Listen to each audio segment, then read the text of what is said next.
So the song 100% is Harry Potter themed. It's called The Six of Wands. Oh, so this is what if they, Felicis elixir is just ecstasy, and they just try to, rave it out, huh? That's exactly what this is. It's exactly what this joke I was going to make. It's like, what if Harry Potter just took Molly? Yeah. I think Ron would just be crying in the corner. That's with or without Molly. 100%.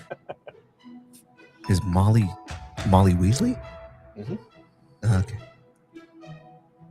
It's kind of cool because it's very much one of those like YouTube, it's obviously Harry Potter themed, but it's not directly Harry Potter, so we don't get sued kind of thing. Oh yes, it's that wizard boy theme. Right. It's the lightning bolt kid. But then like the Larry Plopper. Yeah, exactly. Harold of Potts. But then the drop hits and it's fucking massive. It's the kind of thing you get a light show for. Yeah.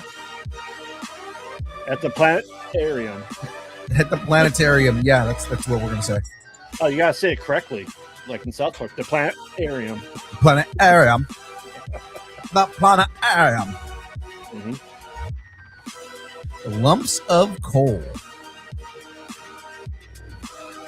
Can't wait to go and listen to that tomorrow. Oh, yeah, I bet you can. God, I love your show. You just don't understand how much I love your guys' show. That's why I plug it so much. Spoiler alert, we do review Anna and the Apocalypse, which is Shaun of the Dead, but a musical. That sounds absolutely fucking bonkers. All right, start the show.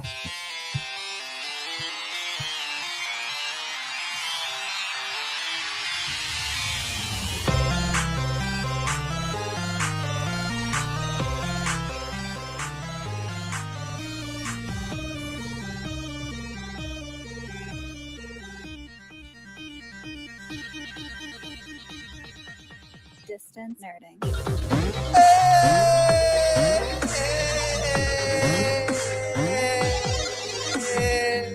How does he do it, folks, with all these special effects?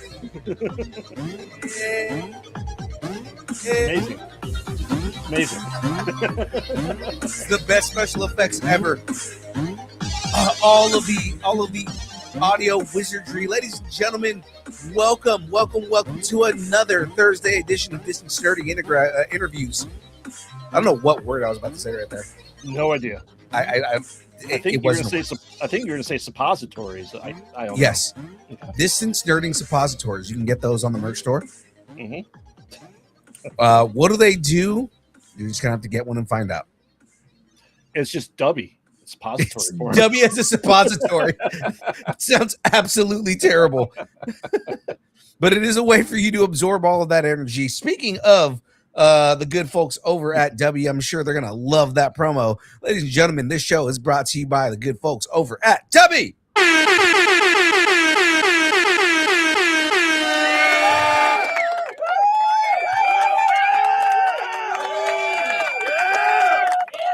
That was 100% the entire staff of W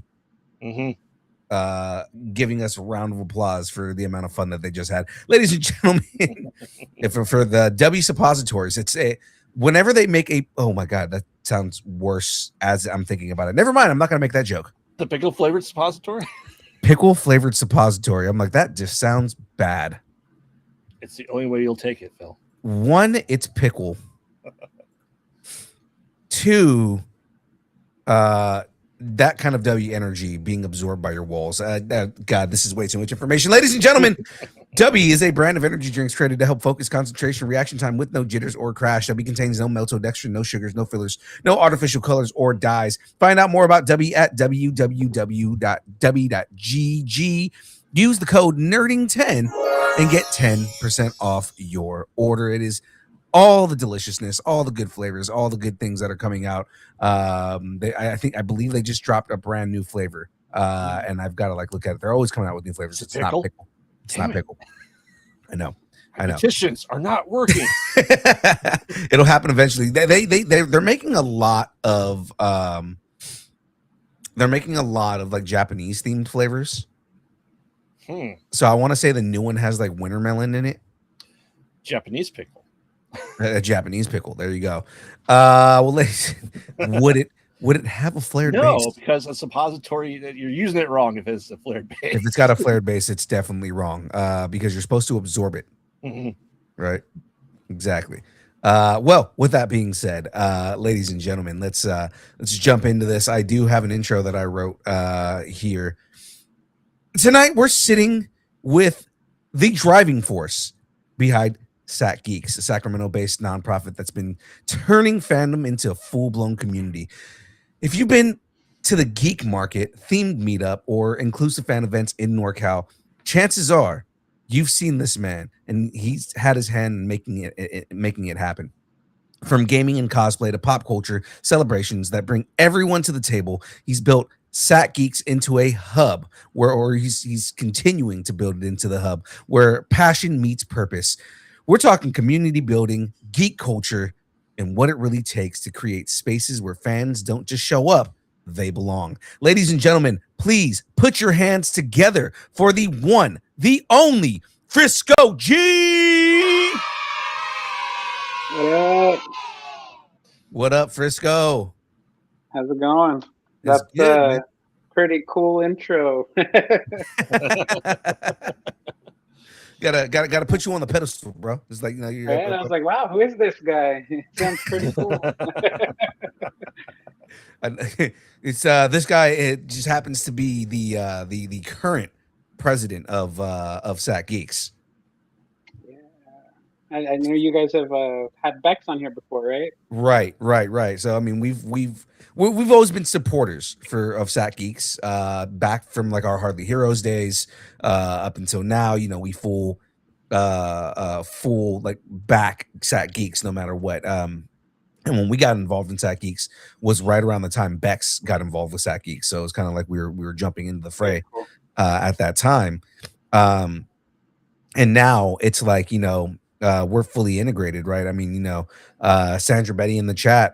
Sandra is she's is she a board member? Yeah, Sandra's pretty one sure of she our was. board members right now. Yeah, I was gonna say she was a board member. Really Of course. a lot. Yeah. I know he's taking a step back pretty soon, but our co-creator, co-host James was is for the moment is still a board member, but I know he's taking a step back. He's got a lot going on. Too much Bluey in his life. Too much Bluey. Yeah, it's just too much Bluey and gymnastics. It's a lot of gymnastics in his life. He's such a gymnast. It's amazing. He is. I was waiting his ribbons. I was waiting for the jokes because I was gonna say no, it is him that's doing the gymnastics, not his 3 children. Yes. Well, Frisco, we're gonna jump right into this, man. So on our show, we've got a segment called Growing Up Geeky. What did you geek out on as a kid? Man, as a kid, Power Rangers, like one of my first fandoms, of course. So always been a big fan of Power Rangers, and now with Sac Geeks, we do a lot of stuff with Power Rangers, so that's really cool. Right, you guys do a lot with the Power Rangers, man, and it's almost mind blowing. I know it's like a big deal for Sandra Betty because she's a massive Power Rangers fan. Bex being involved in all of that and everything like that. Just I mean, Sack Geeks got us in, and last year was it last year or the year before? Yeah. You guys hooked us up with the Red Ranger interview, and that was God, dude, that was life changing, man. It was great. Yeah, it's crazy to think, growing up, you'd see all the actors and the Rangers, and never in my life would I think that I'd be working with any of them or even be connected to them. But so that's really, really cool. Yeah, now you're like friends with Power Rangers, and it's like, how do I deal with this? So Yeah, I mean, but I mean what, that was one of them, and then Harry Potter would have to be mine, and Pokemon. Oh, okay. Now that's funny because it was pure coincidence that I played a Harry Potter theme song at the beginning of the show. Yeah, I was gonna ask, was that for me? Or No, it was coincidence. It was because so I have this playlist that I listen to because we have a license with Monster Cat Music. Okay. And so that they have a playlist called New Music at Monster Cat, and I heard that song last night, and I was like, "Oh, I'm opening the show with that tomorrow." That's so cool. Yeah, it was a good song. so with Power Rangers being kind of your fandom, what generation of Power Rangers do you like the most? I mean, for me, the love is always going to be with the Mighty Morphin Power Rangers. Yeah. That was the one I grew up on, so that's my best and favorite. Yeah, I think I'm the same in the same boat with you on that. Yeah, Green or White Ranger for Mighty Morphin. I'd have to go white. Because either way, it's Tommy Oliver. But I mean, like, Right. Yeah. But he's the sixth Ranger in both of them. But let's face it, the Green Ranger didn't get nearly enough screen time because they didn't have enough footage for him as the Green Ranger. Yeah. And he was introduced as a villain at first. Oh yeah. Yeah, and that we got that tease after the 2017 reboot movie. Like we're gonna have Tommy Oliver show up, and then nothing came from that franchise after that. Yeah. I mean, supposedly they're finally getting traction and working on it, but they're also talking about Disney's doing a full reboot right now. So, Well, I mean, they lost all their Super Sentai stuff now. It's done. yeah. So it'll be interesting to see. But you said also Harry Potter. So Frisco, are you also excited then for the Harry Potter TV show? So yes, yes, because I'm a big fan of obviously the fandom. Not a huge supporter of the creator at the moment. Right. Her stances. I mean, as a lot of us are not. So, yeah, but I mean, the fact that it's going to be a show is just great. Like, I wish it had been a show to begin with, but I mean, huge fan of the movies, huge fan of the books. Been listening to the new full cast audiobooks as well. The first two are out, and those I've already gone through them. They're pretty good. Yeah, I've been getting my wife as they come out the illustrated editions, and they haven't had a new one for a number of years now, just because the guy's like, this is a lot of stuff to draw as the last three books. Yeah, the illustrated ones are amazing. Yeah. So I assume you started with the books before the movies. Yeah, definitely book first, and then the movies. Like I was out camping when the books were coming out to be the first people to get them. Yeah. I remember when was it Deathly Hallows? I went to the launch party at Borders with my now wife, and she's like, "We're waiting that line all the way through the entire store just to buy it." I'm like, I haven't read a single one of these. I'm just going to the back of the book and see what happens. Spoiler alert, everyone dies. Right. Everyone. Every single person. There's no way it can continue on. Yep. It's like Game of Thrones. If you fell in love with the character, they're dead. So, right. No. So when the sixth book came out, I had this friend of mine come up to me before I had finished reading the book. First thing she said was, "Hey, do you know Dumbledore dies?" Oh. Yeah. Spoiler. Yeah. I do now. Yeah, still haven't This gotten book over that. sucks. That's, They killed 20 years. Dumbledore. Like, oh, I'm gonna murder you. Next, you're gonna tell me Snape is the Half-Blood Prince. Ah, that's awesome. I mean, so obviously your love of geekdom has just grown obviously over the years. And let's face it, when we were kids, I was the weird guy who liked sci-fi, geeky stuff, and horror, and it was like, oh no, sports. And Phil was a Yeah, closeted nerd. definitely. It feels a lot more accepting to be Mhm. geeky and nerdy and all that. It does now. Definitely compared to when we were growing up, for sure. Yeah, Yeah. like Grave just said, I was the I had to hide that I was a nerd by being a jock. So I was like, yeah, no, football and sports ball, because I played football and I played baseball and I played basketball, and I was like, yeah, sports, and then I go home and watch Dragon Ball Z and read comic books. So I mean, like, Right. No, I didn't do sports, but I did ROTC. So okay, I mean, Yeah, I remember being 14 and having the I got some episode 1 like folders for school. It'd be like, oh, you like Star Wars? Like before episode 1 came no, out. my mom got that for me. And then like episode 1 came out and people were like, oh, what happened? I'm like, Obi-Wan dies. Like, oh, spoilers. I'm like, you don't get the joke. Obi-Wan dies. You clearly never saw the originals. Right. Yeah. And Palpatine's the Emperor. What? Senator Palpatine is the Emperor? Sheev Palpatine? No.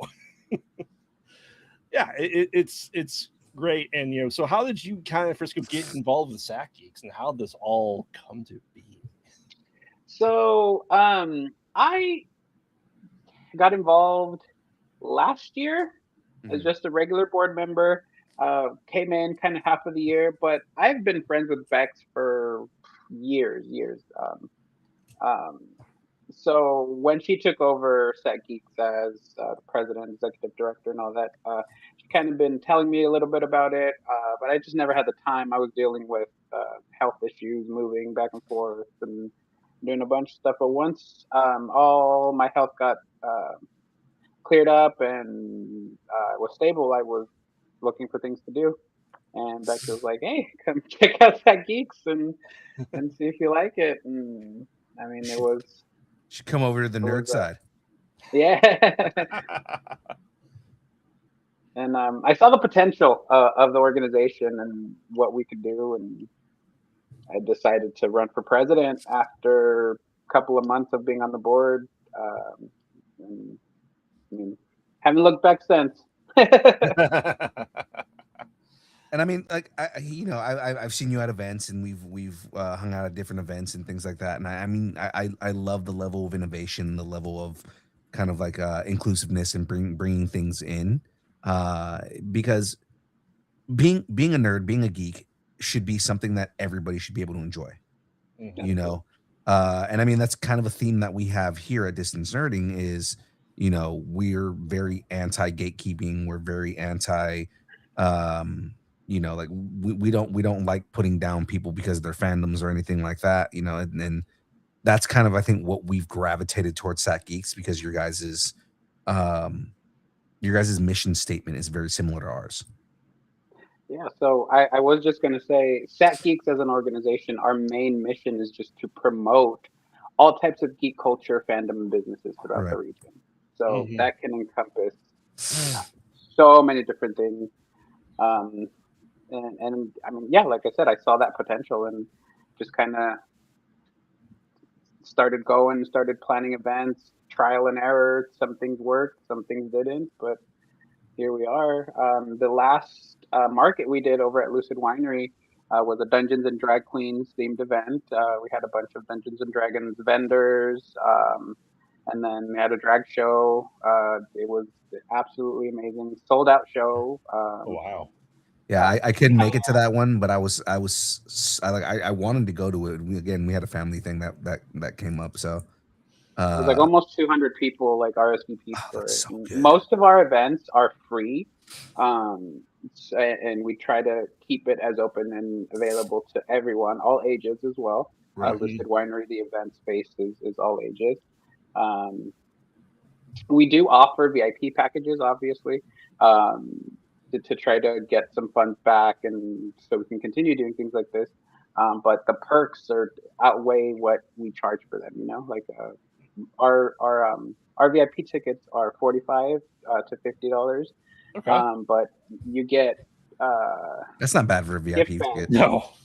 Yeah, no, you get gift bags that are worth $100 with the stuff Yeah. that we give you. You know. Hell Yeah. yeah, going into the red in order to make it so you can even look at the green. Yeah, I can tell you, like I said, I do more horror cons in the Chicago area here.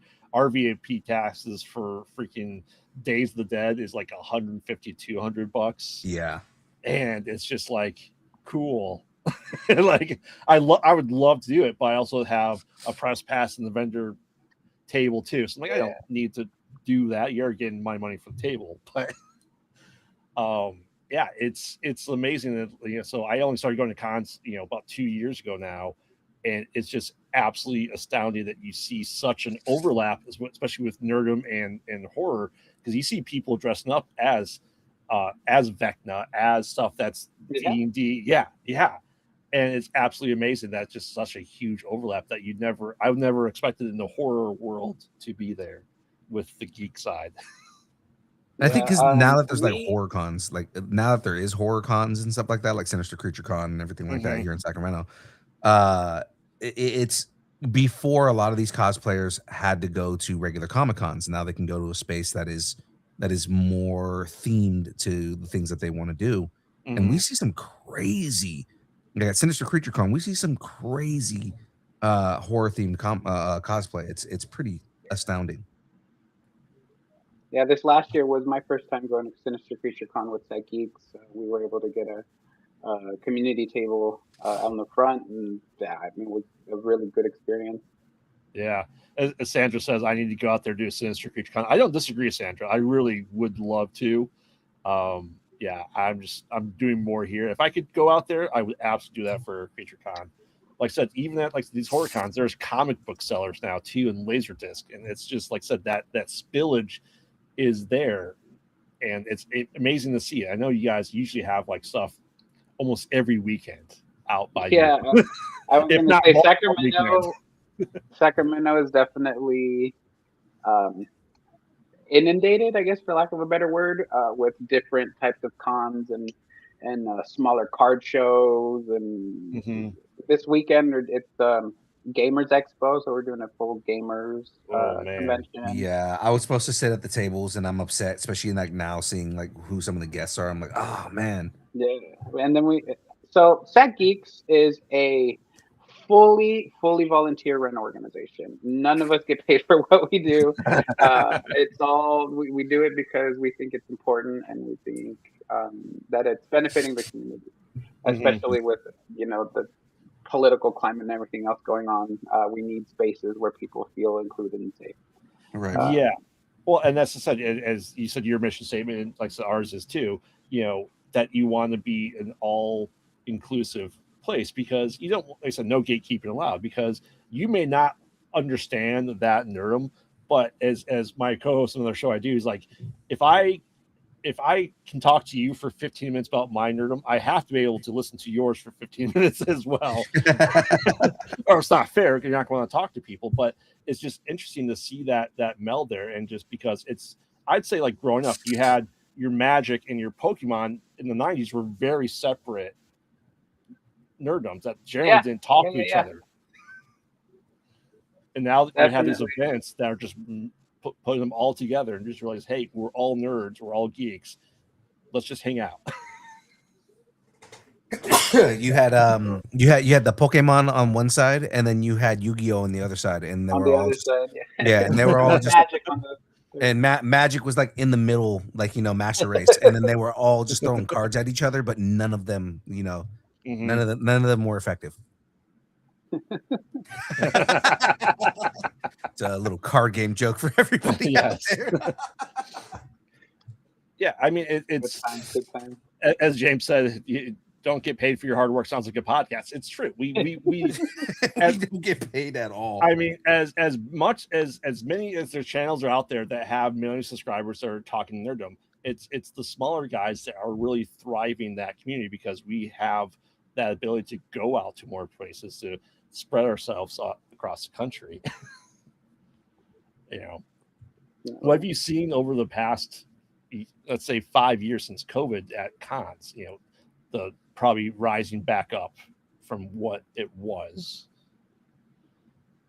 Yeah. So we do a film festival every year.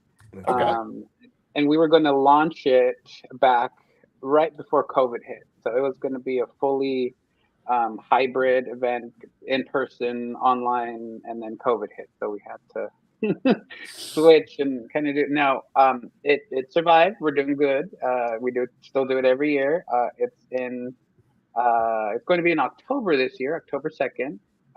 Submissions are open. If anybody wants to submit, they can visit sacfilmchallenge.org and find out more information there. But it's film and music video, so anything encompassing that anybody can submit. And we do offer a cash prize. Oh wow, that's pretty cool. Yeah, it's. I haven't been able to go to a film festival. I've done a couple 40-hour film festivals the past couple years, but yeah, it's great to see that thriving there everywhere that you can be because let's face it, we're all independents with this stuff, right? We have to. Right. Yeah. It's great to have places with other independents to show our stuff because we're not going to go, oh, we're going to get to Cannes. No, we never will. Not that I ever want to be. This year I'm really excited because we just have so much stuff already on the calendar. Like this is going to be probably our busiest year that we've been as an organization. We are doing now monthly markets, Okay. one at Lucid Winery, and then the other one at New Helvetia Brewery. So we're partnered with two different locations where they want us to come and bring people, bring vendors, bring creators, artists. So that's one of the things that we're doing, market. But we're also doing workshops where we teach people how to do things like create their own comic book, develop a D&D character, learn how to play D&D if you know how to play. We're also going to be doing mixers, minglers. Graveyard's date playing night. that on Sunday. Oh, nice. He's playing a creative character on Sunday. I'm finishing my character. Yeah, I know it's. I think that's really cool stuff because it's especially as artists. I don't draw because I have no just talent like that to do it. But to be able to go to workshops and just have an idea because then you're able to see what other people can do and share your ideas because. I think a lot of people growing up is like, oh, I have this comic. Let me go give this to McFarlane here, and he'll just, yeah, okay. And now you're able to talk to more of the independent space. I think independent has blown up in the past 15, 20 years side of everything, and especially with self-publishing becoming more of a thing. Yeah. So that's awesome, though. I don't know about you guys, but like I said, the one con here last month, the numbers were really, really down. And obviously it's the environment that the United States is in right now. I think a lot of people don't have that extra capital to do. Have you guys seen that hurt in your area as well? Yes and no. We've seen it at some of the conventions that we've been to as guests and as volunteers helping put on the con. It's some at our events as well, but for the most part, our events are free. So I mean, we still get a decent amount of people showing up, but the economy is definitely hurting the con culture for sure. Yeah, sadly. Yeah. Well, I mean, I think it just started, like I said, started picking back up and gotten to almost pre-COVID numbers now, and then this year's kind of hit that again. Yeah. So, I mean, what's been the most unexpected experience you've had with setting this up that you just didn't think about before it became part of Sack Geeks? Oh, that's a big question. I got it from James in the chat, so I can't. Only the most illustrious questions from us here at Distance Nerding. Wow. I mean, I guess one of the biggest challenges is trying to get people to volunteer. um, we offer a lot of things in exchange for the volunteer hours, but it's hard to get people to commit kind of for like a whole day or a weekend. So that is a challenge that we are kind of working through. But people, once you establish yourself, I guess, as a legit organization where people recognize the name, recognize the people that are working, and then that definitely becomes easier. So, Geeks being a newer organization as a nonprofit, that's kind of a challenge that we faced, but we're definitely working towards that. That's one of our main goals this year, is setting up a I guess volunteer network where we have lists of people who want to volunteer, the hours that they sign up for, and do this, so we can offer more support to other cons. That way, we can offer more perks to people to come on. Yeah, it's if I told my wife, hey, I'm gonna go volunteer every weekend, she'd be like, no. But I was gonna say, Frisco, you've met my wife, so yeah. I mean, that trivia day was fun. Yeah. It was funny because, like, there are certain questions that I like test out on her. She 100% was answering questions that I did not test out on her at all, and it was just like, wow, I didn't know she knew this stuff like that. It's not every weekend; it's most weekends. That's still fair, Sandra. Like I said, it is a lot, but you guys are doing it for the passion, for the hobby, for getting your name out there, and just being able to create these safe spaces, and that's fantastic. You couldn't ask for anything more. Right. Definitely don't know what free time is anymore. I mean, so like I said, this is all volunteer work. So anytime we spend on it, like, we're not getting paid. So on top of this, I do have my day job, and then I also just started a catering business. So now, oh wow. Oh, okay. So just adding more on top of the fire. If you're already burning, what's more fire?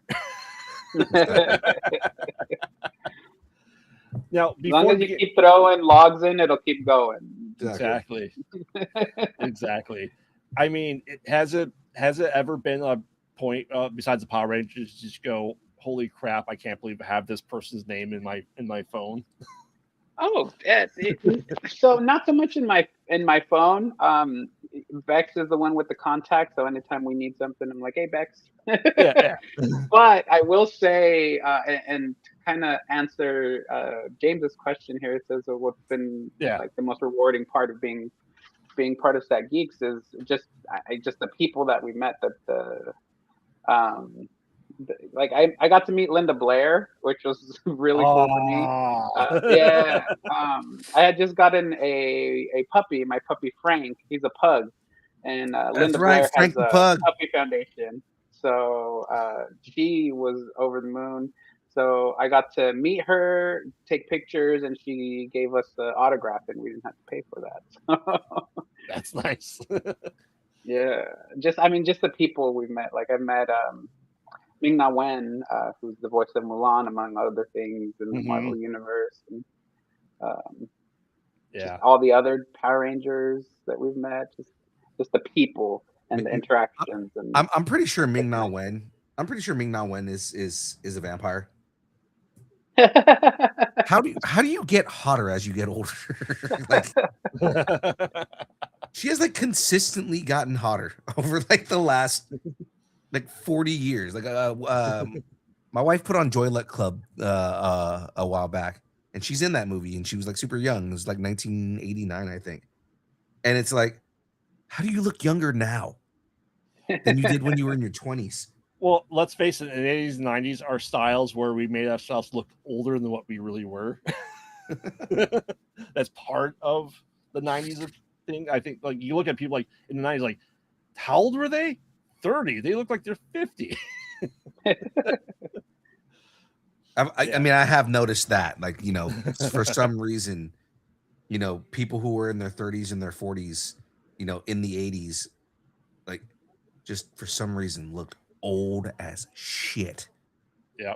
As a white dog turd. And then now you look at us like in our 30s and 40s, and it's like indistinguishable from 20-year-olds. Like, is it the preservatives? Is that what it's the preservatives, right? Yeah, we preserve ourselves from the insides. It's a slow embalming process. Right. I think it's because we keep eating all this garbage, but it's like preserving the hot us. Cheetos. Mm-hmm. It's like killing us on the inside, but it's like, you know, it's like mummifying us. Exactly. Now, Frisco, I don't know about you, but since doing these cons and doing the shows that I do, you know, I coming from a different standpoint, I view celebrities now with just a different perspective. They're just normal people. I mean, they've always been normal people, but like we always put them growing up as these people on this pedestal that we'll never be able to just have a conversation with, let alone be in the same room, right? They're normal people. So one of the things is that we do with Set Geeks at the cons is that we help provide celebrity handling. So we'll work the tables with the people. So again, like you said, you realize that they're just regular people, and that's very cool. I'm friends with the voice of Andy. We chat regularly on So Facebook. am I. Like, I just did a show with him. He's hella cool. Yeah, and we were doing trivia, and he was just like, "Oh my god, next time you do trivia, can you do it at my table?" Right. So we go and do the trivia at his table, and he busted out a bunch of like Pixar trivia for, like, you know, people who didn't have stuff, and he was like giving away prizes. It was fun. He's a big X-Men fan. Yes, I didn't know that. Wow. Yeah. So I had to, because I didn't have any written X-Men questions, I had to like make some up on the fly. Did you do secondary mutations? I didn't. What I did a show with him over at ToyCon, which is one of the cons that we do with Scott, who also does Paramorphicon and Pasadena Con. Scott's the man, by the way. Yeah, that was super cool. The guy that we were sitting next to ended up giving us some collectible toys from like the 80s for Spawn and X-Men. So that was really cool. Yeah, I said Phil knows the story, but last month I brought my 14-year-old daughter to the Days of the Dead in Chicago here, and she's like, "Hey, I want to make stickers for the con." I go, "Great, I'll help you do it." You know, do this Cricut and hand it out. And like when she came over with me, she's like, "What are we gonna do with these stickers?" I'm like, "Hey, why don't we just go to the tables and the people that you made the stickers for their property, just bring it up to them, give it to them if they want it. Awesome." And there's just a way to have this conversation. She's extremely nervous to go talk to anyone, despite not knowing really the horror movies that they're in. But it's just, you know, it's a good icebreaker for her to just see that these people are just normal people. And you just talk to them like normal people. They appreciate that more than just gushing over everything, right? Yeah.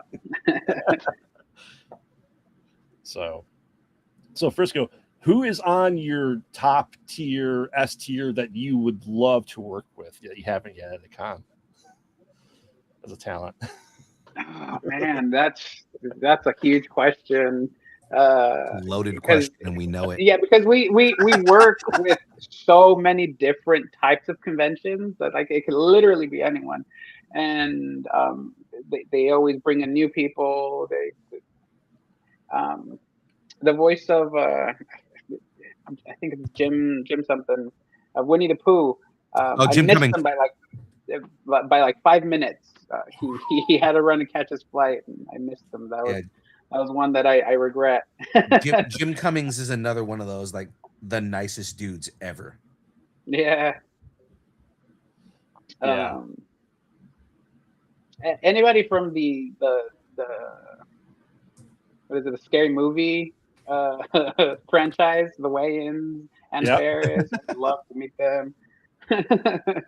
I've met. I have Dave Sheridan's number for his doofy.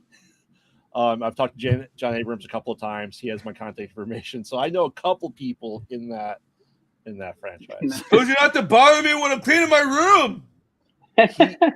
He literally brings the vacuum to every con. He brings the vacuum from the movie, literally from the movie. Oh, it's the one that he actually used in the movie. That's funny. Yeah, because let's face it, he's kept Scary Movie alive at cons for the past 10 years before the next one coming out. Yeah, exciting for the next one for sure. Yeah.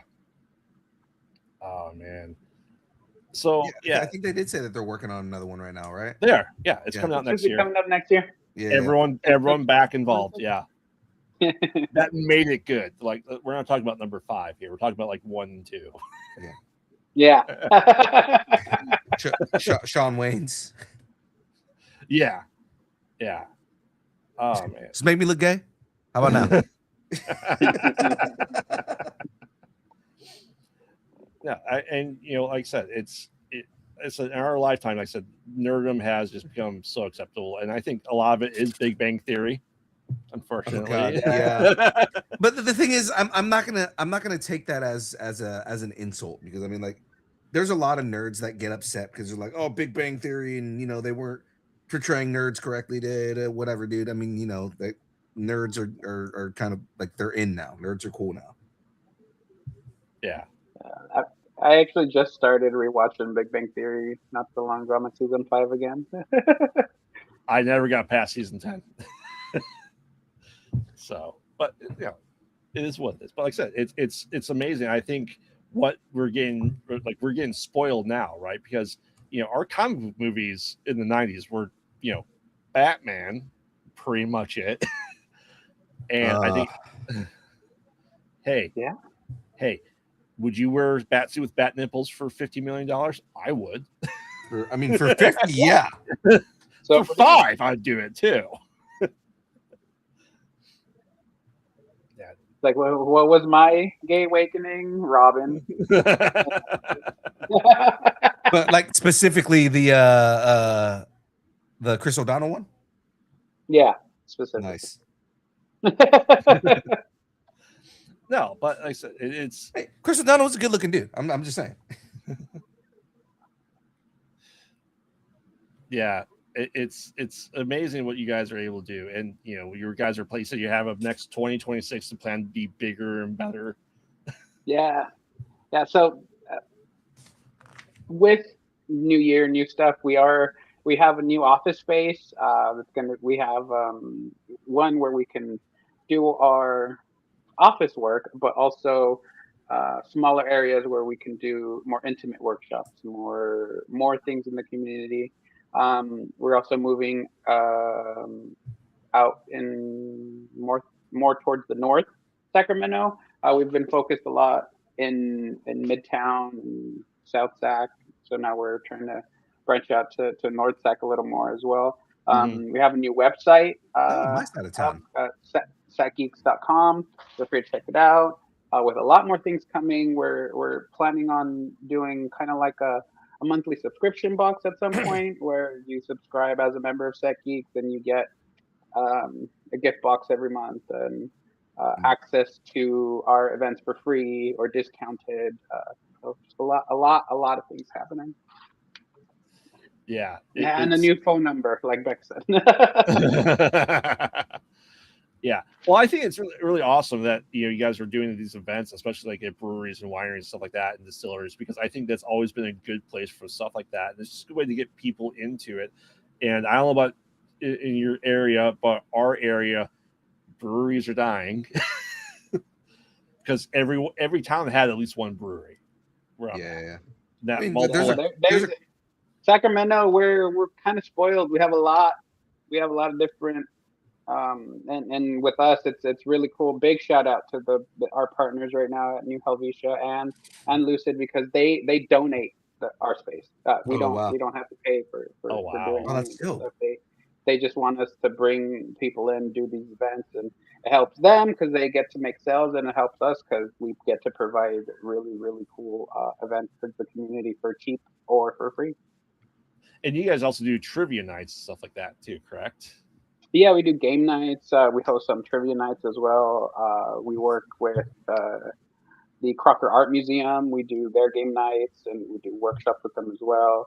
The next workshop, the next big thing we're doing is January market on the 24th. It's the Creators Fair. It's a Renaissance fair themed event. So we're gonna have like flower crown making, painting little figurines, little wood figurines, just a bunch of different activities that people can enjoy on top of the market and the venues that we're gonna have. Oh, that sounds like fun. The next time you guys post about that, make sure you tag us in it so we can repost it. We'll do. Yeah, I think that's cool. I used to do trivia. I used to participate in a trivia night. I didn't host it every Tuesday for many years, and then I unfortunately got the guy that ran it a job in IT, so he didn't have to do that for his money, so it died away. And I miss trivia, and Phil knows I love trivia. That's why I like to host it now here on our channel. Yeah. Because it's. I mean, fun fact, that is one of my favorite board games is Trivial Pursuit. So. Nice. Which edition? Yeah, the Masters edition, of course. Okay. I grew up. Frisco has been present for some of my trivia, so he knows my trivia style. Yeah. Well, I grew up. We only had like the 1960s version growing up and the Disney one. So like, okay, I played like the 1985 Disney. So in the 90s, I learned all that stuff from the 60s and all the history of Disney up till 1985. I think we actually have the newer Disney Trivial Pursuit, and like I think me and Jackie went through every card and realized that like we know like everything Disney. I don't. Like my horror trivia card stack, I know everything on that. But Disney, I've fallen off of Disney's side for a very, very long time. And I had Star Wars Trivial Pursuit, but no one wants to play Star Wars Trivial Pursuit with me. So that sounds fun. I'd be down to play Star Wars Trivial Pursuit. They ask questions like, "Who's the second gaffer in Empire Strikes Back?" Oh fuck, man! Yeah, I'm like, I have no idea. That must be Steve. Yeah. Steve. Mm-hmm. Steve the Gaffer. Come on. Steve the Gaffer. That's awesome. So, I mean, what percentage-wise, what do you think you're kind of like when you put on a con that's not necessarily just Power Rangers? What do you think kind of your biggest subgenre of geekdom do you see across the board, do you think?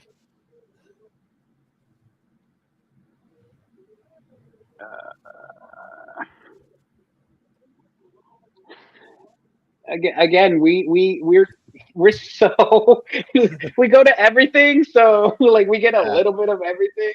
I do know that horror, at least in our area specifically, has gotten a lot more popular. I mean, I know it's been popular here in this area for a while because they've been doing like zombie walks and cons, but died down for a bit. Now it's coming back up, getting super popular with that. And Stranger Things really helped kind of bring all that spooky vibes back. Yeah.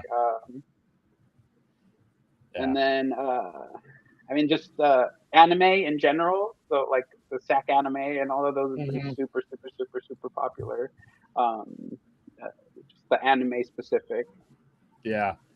Yeah, like I said, my Phil knows this. My daughter went as some anime character for Halloween this year. I couldn't tell you who it was. I have no idea. But she was. K-pop demon hunters are crazy popular. Yeah. But she's like, it's a 90% chance. I was gonna say it's a 90% chance it was Nezuko. I guarantee you. And people are like, what was her costume? Japanese schoolgirl outfit. Name that anime. But people my Which age, one? Yeah. I know people my age are trying to guess what she was, and everyone's like Sailor Moon. It's like, why does everyone think it's Sailor Moon? I'm like, because they're old like me, and that's the only anime they know. It's because we're old. Yeah, and I mean, back in the day, you'd get made fun of for watching your Naruto, your Dragon Ball Z, and now there's so many different ones. Like I haven't watched all the new ones. Like there's too many. Yeah, as James, yes. What growing trend do you see in nerdom with so many cons that you go to now? You said more horror for the most part, right? Yeah, more horror. But again, horror and anime. So like anime specifically, that has gotten a lot more popular. Chainsaw Man is just really really popular. Chainsaw Man is Dan killing Dan. Down to Down. So that's a show I need to start watching because I've heard Yeah, nothing but good things it's about funny. Do you think with like the advent of people getting 3D printers that like the cosplaying has kicked up a bit in what people are able to make? For sure, cosplayers in general have always been super serious about what they do, but now with the tools available and like just people working together to do better things, like the quality of cosplay has definitely gone up for sure. Yeah, because we're seeing this a lot in stuff like they have, like almost professional cosplay contests versus regular Joe cosplay contests now. Right. The people who just did the Galactus cosplay, that was crazy. Yeah.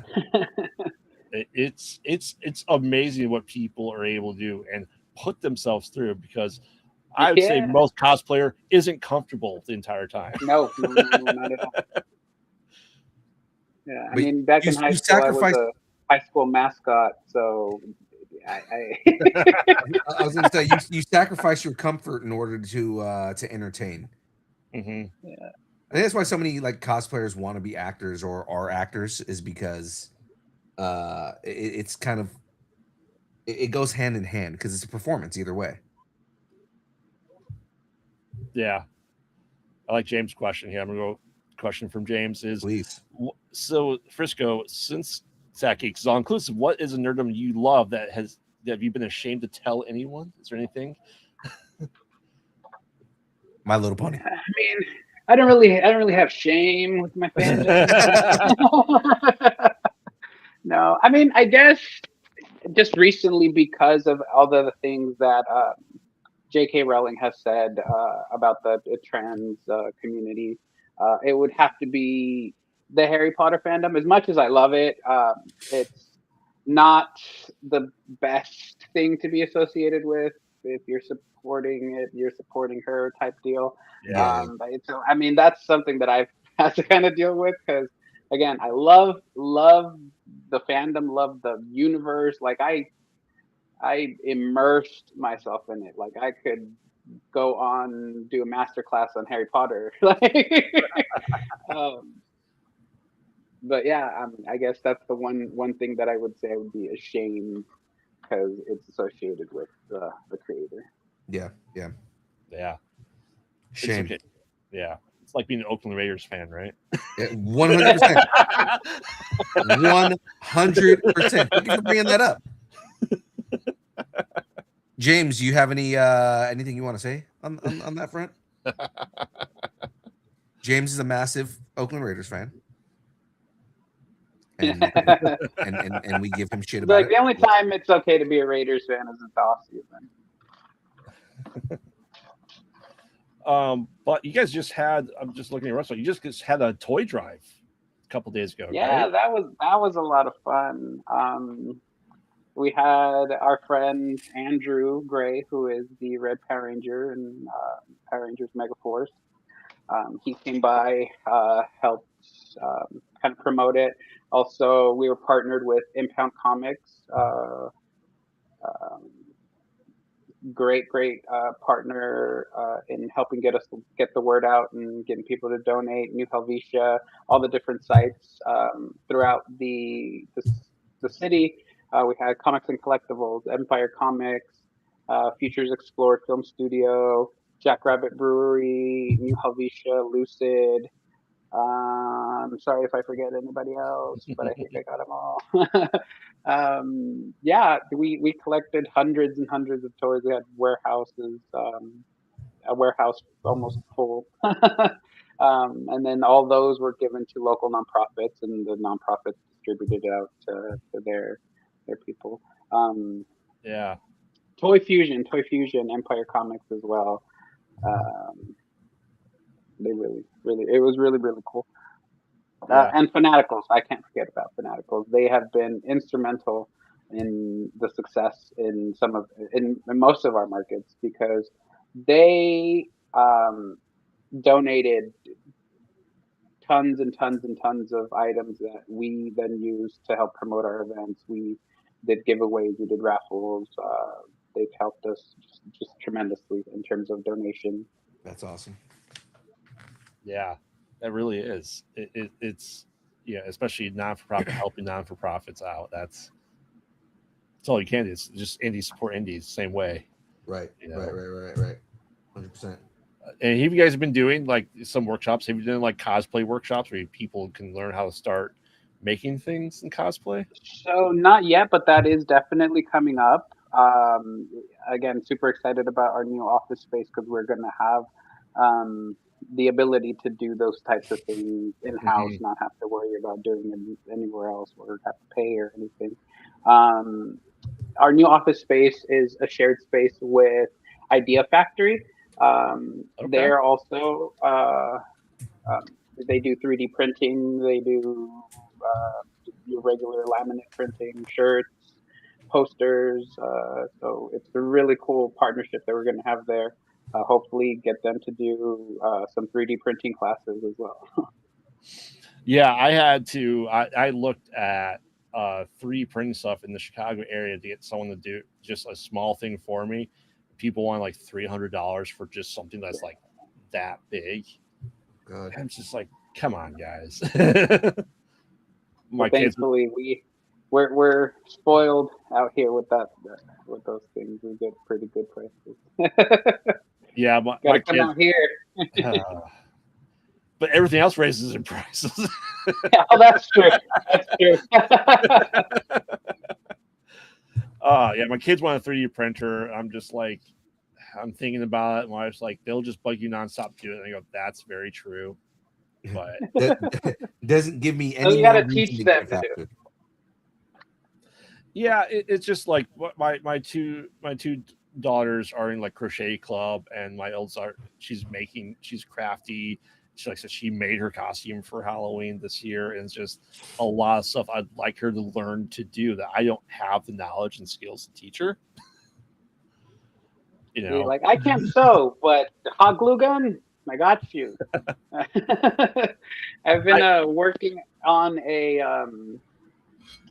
Oogie Boogie cosplay. I was supposed to do it for last SAC anime, and then unfortunately Ken passed. Yeah. I was wanting to meet him in my Oogie cosplay, and then he passed. So I put a pin on the cosplay, but hopefully I will have it ready by SAC anime in winter. Ooh. Yeah, we had been talking to Ken about coming on the show too, so it's like, yeah, it was very sad when he passed. Yeah, it's yeah, you know, obviously the big one, you know, just we lose talent, we lose lots of people every day, unfortunately, and it's kind of sucks. But I can't imagine how hot that costume would be, though. The Oogie Boogie cosplay. It's fun. I did it once before. First time trying it out. It was a little janky. It wasn't the best. But yeah, trial and error. That's the only way to get it right. Yeah, I tried to get my kids to learn from my mom how to sew. My mom, you know, was always made dresses and clothes for the kids growing up, and she always sewed. But it's like, could I do it? Have I done it? Yes. Am I the greatest at it? Not even close. So it's awesome though. All right. Well, we are coming up on our time here. How far off am I done with this? I do see a question really quick. Just says what Please. segment you Yeah. plan to do for the next year. We have a lot. Actually, I'm stuck. Whatever's happening in Sacramento, we will probably be there. So we will be at Sac Anime. We will be at VerseCon. Also, if you're watching and you want free tickets to VerseCon, hit us up on Sac Geeks. We'll let you know what you can do to get free tickets to VerseCon. Um, so those are the next couple of things that are coming up right away. So it's Gamers Expo coming up this weekend. After that, VerseCon. After that, Sac Anime. Sac Anime, then VerseCon. Then we have a bunch of different ones coming up after that. Pasadena Con. And then our markets. We're doing a market at Lucid every other month. So January is the Creators Expo. And then February, we're doing a geeky singles night at New Helvetia. Nice. I gotta make sure the next show I'm available to do trivia because I got yelled at for not being available to do trivia because they're just you need to come over here and do trivia. I'm like going to a family thing. Too bad, Phil. Come on. It's not that I didn't want to. I know. So you said FurCon? What? FurryCon? I didn't say FurCon, but I mean, if we get invited, I'm not saying no either.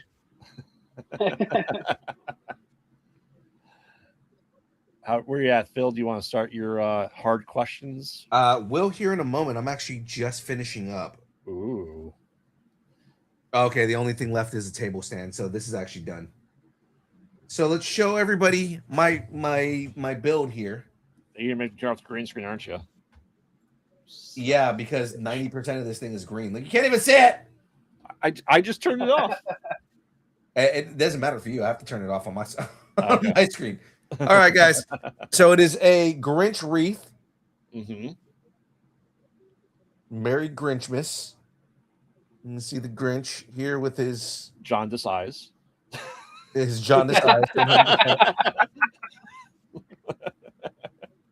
All right, you got Max and Cindy Lou at the top there. And this is going to be going back to the DeLongs. It's theirs. But yeah, that is the Grinch wreath. So yes, let's go ahead and one, put you back up there. Two, let's switch some camera here. All right, there we go. And three, I'm gonna ask you the hardest question you've ever been asked in your life. Are you ready for this? Shoot. Okay. Get ready. Especially as a Latino, you gotta. This is gonna be. There's pressure on this one. Okay. What is your favorite kind of taco? What is my favorite kind of taco?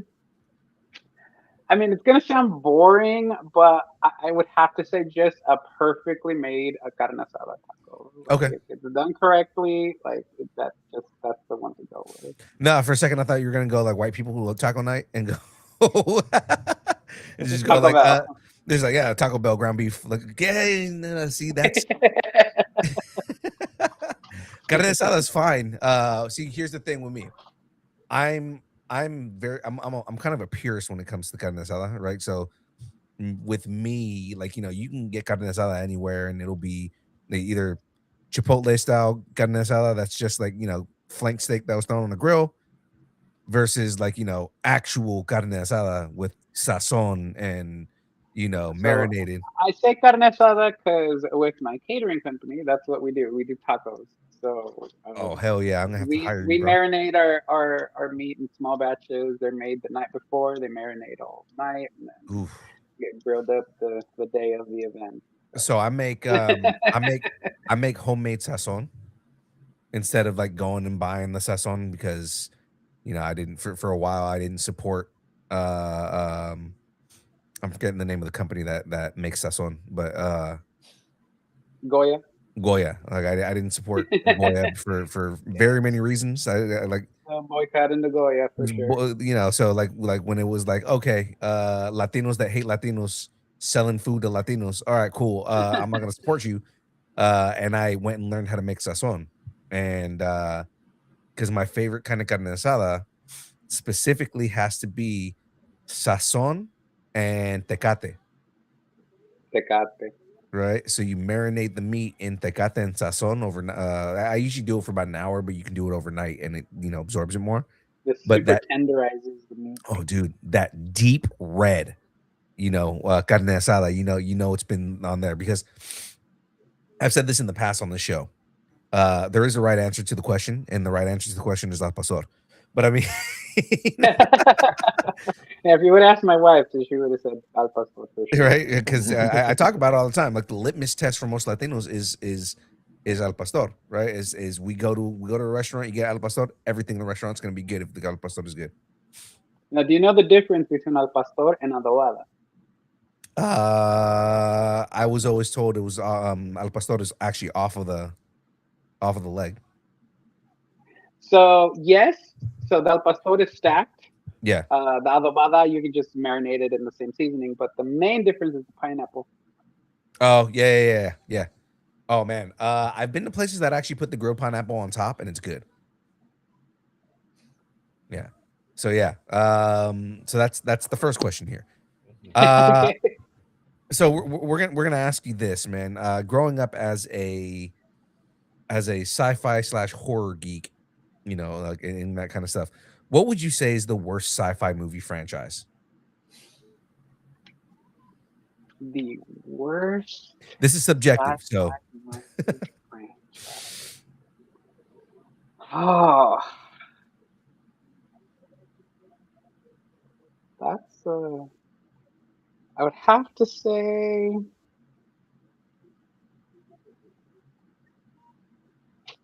I don't know. I can't choose the worst.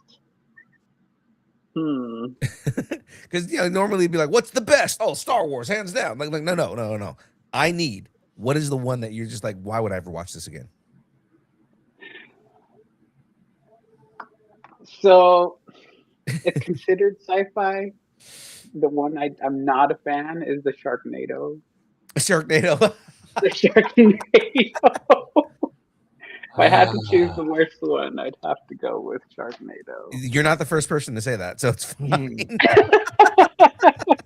I'll tell you what, I'd rather watch all the Sharknadoes than Starship Troopers after number 1. Oh my god, the rest of that franchise is so bad, man. Yeah, especially the animated one. The what was it? The third movie that was like an animated movie. It was so bad. Third Rico comes back. Oh man. Second one is just other people, and third one Rico is back. Yeah. Fourth one's animated.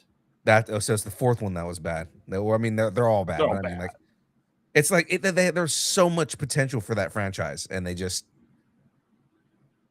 I was a big fan of the first one for sure, though. The first one is good, but the first one was also intentionally trying to piss off the creator, because the original book, if you ever go read the book is like super pro-fascist, right? And they turn it is like hardcore pro-fascist. It's satirical fascism. No, I'm saying like the book is not. It is like he was hands down very pro-fascist and was like on there, and they turned it into a satire for the movie, and it worked so well. The original creator's estate was so pissed off because they were like, "This is not the intention that he had for this movie." Like this movie, because they had been trying to make that movie since the '60s, right? And I love that though. Yeah, and it's like leave it to the guy who created RoboCop to go and turn it into a satire, and nobody else could match that formula.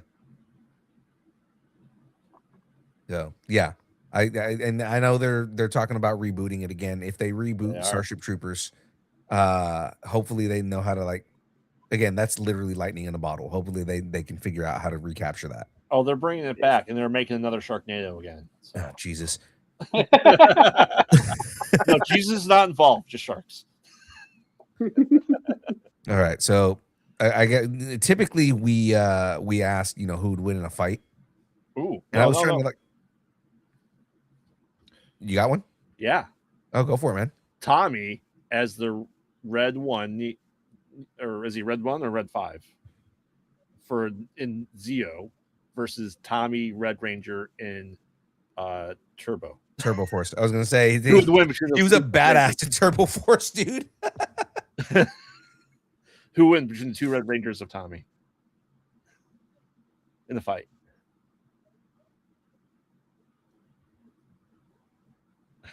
I'd say Tommy. That is the correct answer. Yeah. All right, so actually, let's go Christmas theme. We're gonna do this again. We'll stick with Turbo Force, Tommy. Right, so we're gonna go with Tommy as the Red Ranger in Turbo Force versus the original Green Ranger. Who wins in a fight between the two of them, the green or the red? Christmas colors.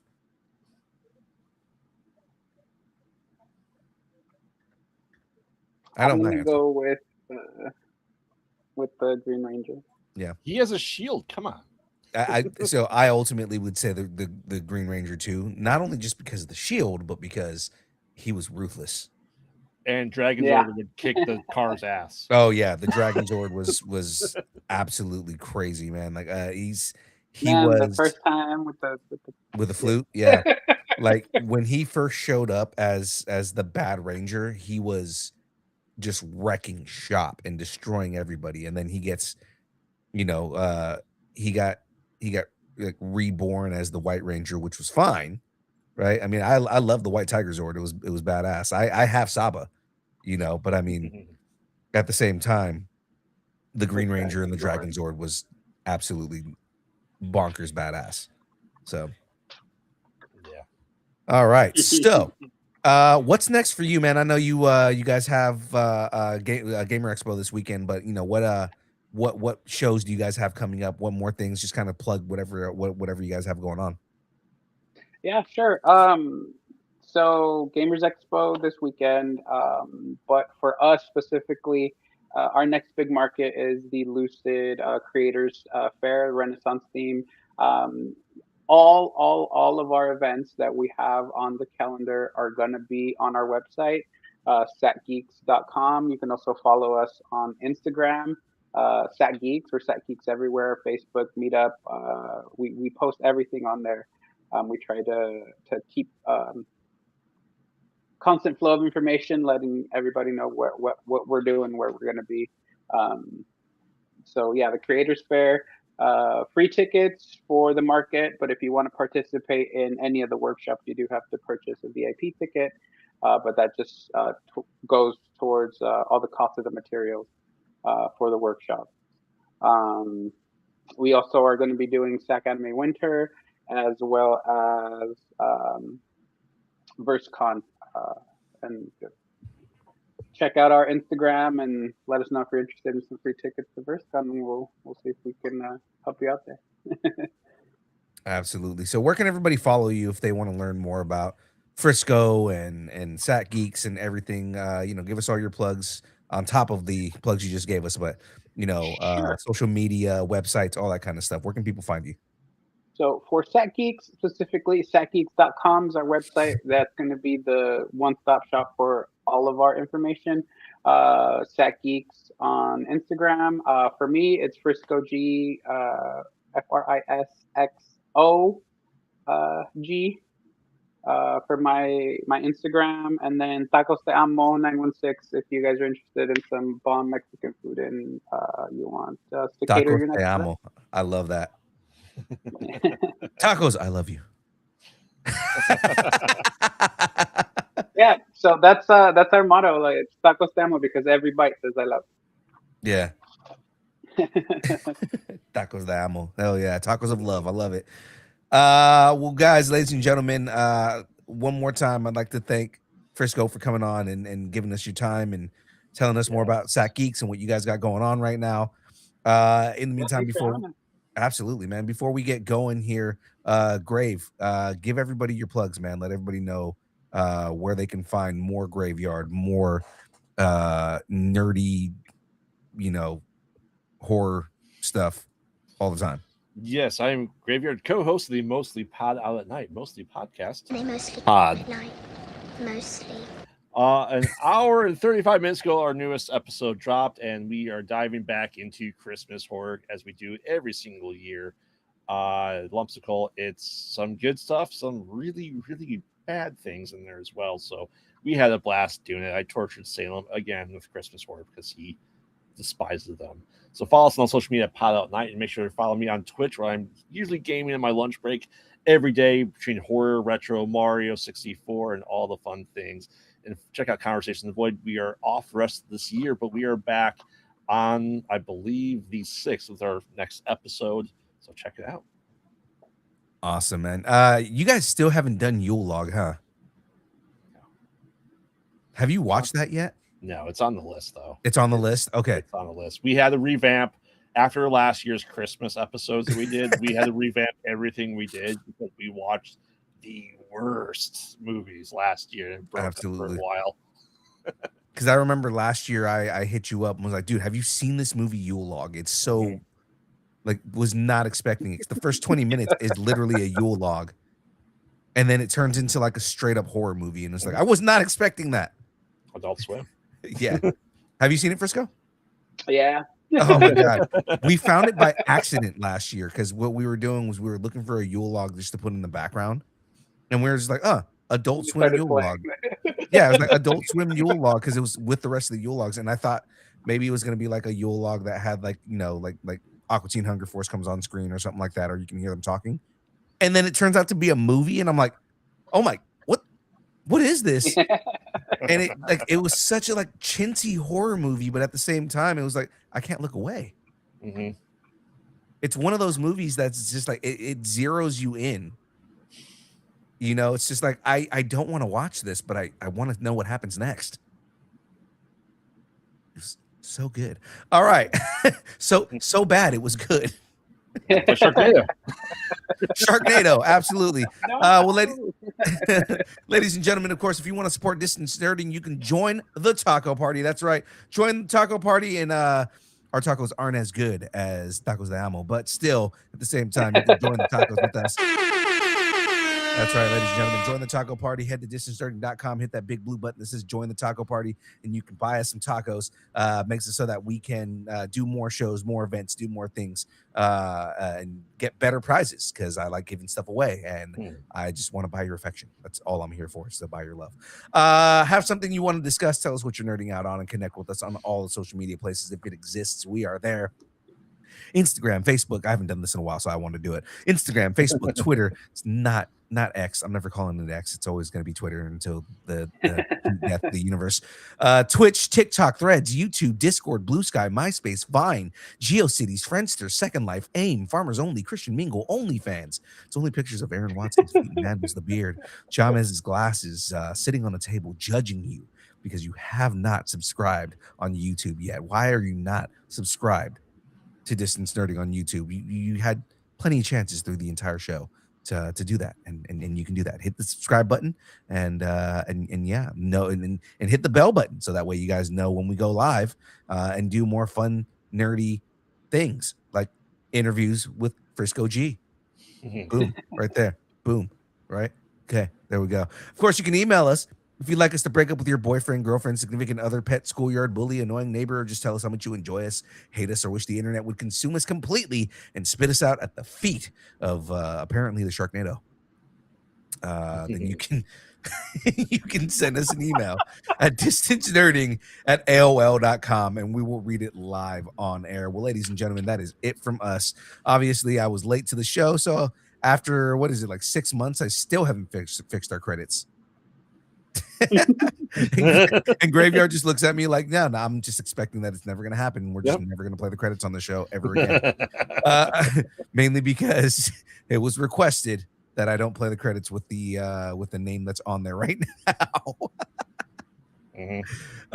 With that being said, ladies and gentlemen, thanks, and keep nerding together. And Bruce, buddy, it's time to go to bed. It's bedtime. One more day of school. One more day. Yeah. It's time to go to bed, man. Sandra, we will see you. We'll see you soon. And of course, Keep nerding together, guys. We will see everybody. Are we doing a game night tomorrow? I don't think so. I will do it the 26th though. We'll do after Christmas hangover. After Christmas hangover. Oh, we gotta get drunk. Uh-huh. We gotta get drunk. Oh, we gotta go find some kind of weird whiskey concoction to make. Oh, I will make I'm gonna make a I'm gonna make a recipe and send it to you. I'll Okay. make sure it's something that Graveyard absolutely hates, Perfect. like eggnog or something. That was last year. That was disgusting. Maybe eggnog with pickle juice, so we can both hate each other. All right, guys. We'll see everybody next week. Of course, Tuesday, our regular show. We'll see everybody on Distance Nerding. I've said this like 12 times, but thanks, and keep nerding together. We'll see everybody later. Bye.